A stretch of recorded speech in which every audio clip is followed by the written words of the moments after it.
कैसे हो? इस समय मेरे साथ JKNPF का जनरल सेक्रेटरी मोहम्मद इकबाल साहब मौजूद है।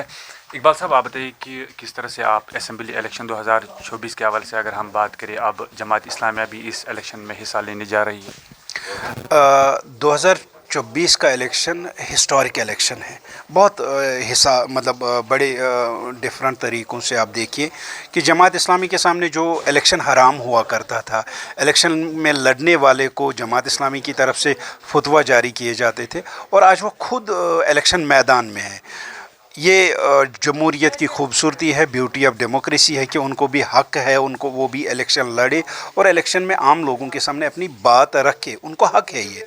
लेकिन मैं ये समझता हूँ ये अलमिया भी है एट द सेम मोमेंट।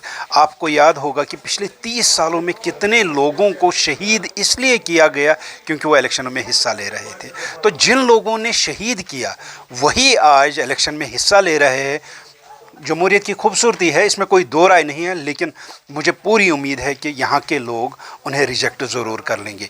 यहाँ के अमन पसंद लोग जमात इस्लामी के कैंडिडेटों को डेफिनेटली रिजेक्ट कर लेंगे क्योंकि इनका जो दोहरा चेहरा है, एक चेहरा वो था जब ये अस्करियत के बिल्कुल नज़दीक थे, जब ये दहशतगर्दों की पुश्त पनाही कर रहे थे, एक चेहरा वो था और एक चेहरा ये है आज का चेहरा जब ये आम लोगों के सामने वोट मांगने के लिए, वोट की भीख मांगने के लिए जा रहे हैं। तो डेफिनेटली देखना पड़ेगा हमें। 4 अक्टूबर को इलेक्शन का रिज़ल्ट आ जाएगा। 4 अक्टूबर को आप देख लोगे कि कश्मीर के अमन पसंद लोग किसी भी जगह पे एक्सट्रीमिज़म को जगह नहीं देंगे। इकबाल साहब, आपको भी फॉर्म भरना था ज़िला अनंतनाग के लिए, लेकिन आपने नहीं भरा, कि वजूहत क्या रही? एक बड़ी वजह ये है, इसमें कोई दो राय नहीं है। जहाँ पे अपनी खामियां हो, कमज़ोरियां हो, वो सबके सामने रखें तो अच्छी बात है। मैंने एक वीडियो भी जारी किया था कि हमारे पास उतने ज़्यादा साधन नहीं हैं, हमारे पास ये रिसोर्सेज नहीं है हम हर एक जगह से इलेक्शन लड़े। हमारे पास उन लड़कों की, उन नौजवानों की ज़्यादा इज़्ज़त और कदर है जिन्होंने इलेक्शन में अपने आप को ऑलरेडी झोंक लिया है। मेरे लिए इलेक्शन एक नई एक्सपीरियंस थी, मेरे लिए फ़र्स्ट टाइम इलेक्शन था।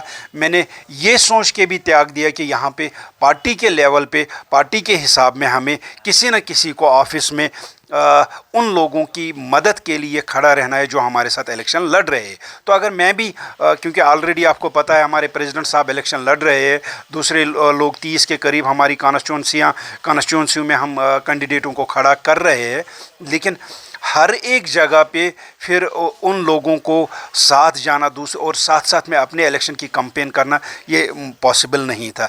इसलिए मैंने सोचा इस बार मैं इलेक्शन नहीं लड़ूं। मैं उन सब लोगों को इनकरेज करके आगे हम बढ़ाएंगे, उन लोगों को जिन्होंने मन बनाया हुआ है इलेक्शन लड़ने का या जिन्होंने इलेक्शन प्रोसेस में ऑलरेडी अपने आप को झोंक दिया है, तो हम उनको धोखा नहीं दे सकते। और दूसरा, रिसोर्सेज की बात मैं फिर करूं कि हमारे पास उतने ज़्यादा रिसोर्सेज नहीं है। हमने पब्लिक डोमेन में रखा हुआ कि हमें मदद भी कर लो जहाँ पे ज़रूरत हो। हम सब लोगों को जितना कम मुमकिन होगा उतने कम खर्चे में हम इलेक्शन लड़ रहे हैं। इकबाल साहब, साउथ कश्मीर को आप किस नज़र से देख रहे हो, क्योंकि वो जमात इस्लामी का गढ़ रहा है। हुर्रियत कॉन्फ्रेंस ने भी जितने भी लीडरान थे उन्होंने भी एक बहुत अच्छा एक रोल किया है 2008-2016 में। आप कैसे देख रहे हैं इसको? लेकिन दूसरी बात यह है कि मोहम्मद यूसुफ तारिगामी साहब भी मैदान में हैं।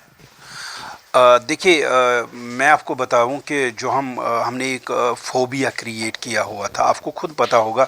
अगर हम आज के डेट में भी देखें तो जो एक्टिव ये जंगजू है यहाँ पे वो बहुत कम है, मतलब ना होने के बराबर है। लेकिन उसके बाद भी डर का माहौल ठीक ठाक है, इतना ज़्यादा फ़ौज है यहाँ पे, पुलिस है। तो इस लिहाज से साउथ कश्मीर को ज़्यादा बदनाम किया गया। साउथ कश्मीर के लोग अमन पसंद लोग हैं। साउथ कश्मीर के लोगों ने हमारी कश्मीर वैली को दो चीफ मिनिस्टर रिसेंटली दिए, महबूबा मुफ्ती साहब और मुफ्ती सईद साहब। उससे पहले भी मीर कासिम साहब हमारे चीफ मिनिस्टर रहे। तो साउथ कश्मीर के लोग जमहूरियत को लेके जमहूरियत को लेके साउथ कश्मीर की जो ज़मीन है वो ज़्यादा फर्टाइल है। आपको मैं ये बताऊं, आपने कहा तारिक गामी साहब, एग्जैक्टली तारिक गामी साहब ने कुलगाम से 1996 से लेकर कंटिन्यू इलेक्शन जीता।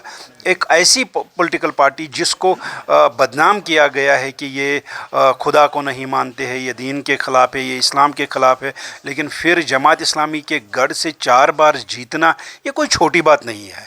तो इस बार भी जैसा आज वहाँ पे लग रहा है, माहौल जिस तरह का है, आज भी लग रहा है कि तारिक गामी वो सीट कंफर्टेबल मार्जिन से जीतेंगे। और इसी तरह नेशनल कॉन्फ्रेंस के भी वहाँ पे अच्छे खासे दिग्गज लीडर रहे हैं। नेशनल कॉन्फ्रेंस जो सेक्युलर बाय नेचर तो सेक्युलर ही है, कहीं ना कहीं जंगजूयत की तरफ उनका भी ये दबाव है या रुझान है, लेकिन उसके बाद भी ये जमात इस्लामी वो बिल्कुल नहीं है। तो मैं समझता हूँ कि साउथ कश्मीर एक फर्टाइल डेमोक्रेसी को लेके फर्टाइल ज़मीन है। हमेशा जमहूरियत की आबियारी के लिए साउथ कश्मीर के लोगों ने कुर्बानियाँ दी है।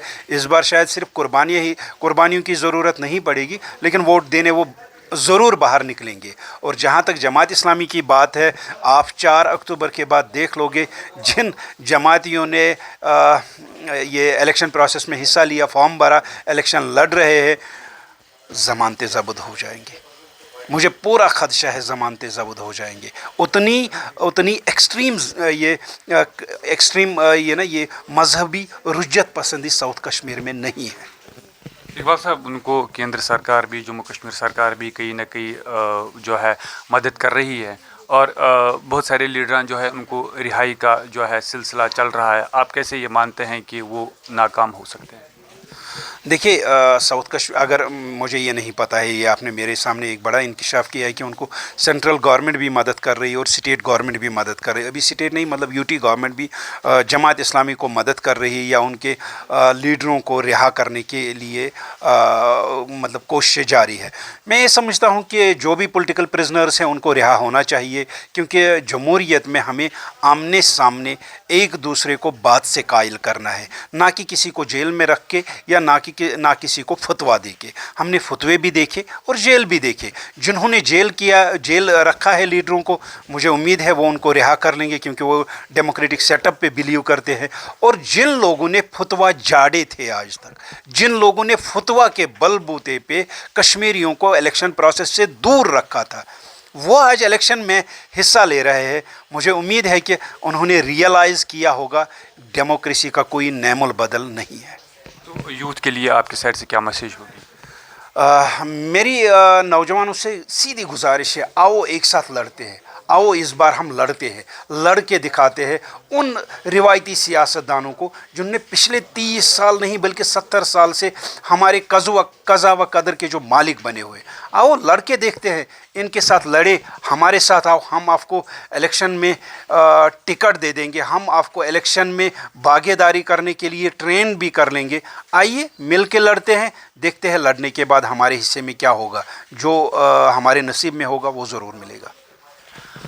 आपने देखा कि मोहम्मद इकबाल साहब हमारे साथ बराह रास्त मौजूद था। आप जानते हैं कि अब हुर्रियत कॉन्फ्रेंस के बाद जो है जमात इस्लामी के कई लीडरान जो है इस असम्बली इंतखाबात 2024 के हवाले से पूरी तरह से जो है मैदान में उतर गई है। लेकिन ख़ास बात यह है कि जो जेल के अंदर कई लीडरान हुर्रियत कॉन्फ्रेंस के जो है पिछले कई सालों से जेल काट रहे हैं, लेकिन उनके साथ भी केंद्र सरकार की जानिब से नज़दीकी से बात चल रही है ताकि वो असम्बली इंतखाबात में हिस्सा लेने के लिए तैयार हो सके। महमूद खान के साथ अरशद मीर, कश्मीर हेडलाइन, श्रीनगर।